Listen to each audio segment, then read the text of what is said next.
শুনুন, আজকে বিজেপির এমএলএরা এই রাজ্যে যেভাবে চাকরি বন্ধ হয়েছে, আপনি পড়ে দিচ্ছেন, চাকরি দিচ্ছে না।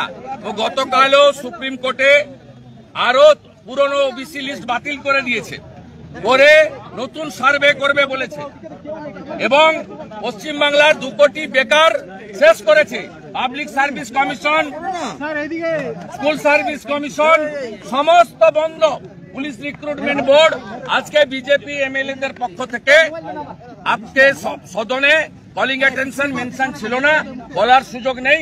আমরা অ্যাডজর্নমেন্ট মোশনের মধ্যম দিয়ে অবিলম্বে public service commission, school service commission, police recruitment board, staff recruitment board, primary recruitment board, আমাদের ফরেস্ট রিক্রুটমেন্ট বোর্ড যা যা আছে, municipal service commission, cooperative service commission, আমরা শূন্য পদের তালিকা প্রকাশ করে নিয়োগের জটিলতা কাটাক।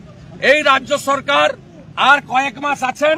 এরা গতকালও সুপ্রিম কোর্টে পুরনো ওবিসি তালিকা যেটা হাইকোর্ট বাতিল করেছিল তাকে বাতিল করা তাকে অস্বীকার করে আরো 3 মাস সময় চেয়েছিলেন, মহামান্য সুপ্রিম কোর্ট দিয়েছে।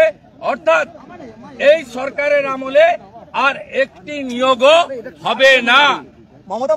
শুধুমাত্র ভোট ব্যাংকের জন্য প্রকৃত ওবিসিদের, হিন্দু ওবিসিদের বঞ্চিত করে একটা নির্দিষ্ট সম্প্রদায়কে ভোট ব্যাংকে তোষণ করার জন্য আজকে বাংলার 2 কোটিরও বেশি বেকার যুবক যুবতী, শিক্ষিত বেকার যুবক যুবতীর সর্বনাশ ঘটালেন এরা।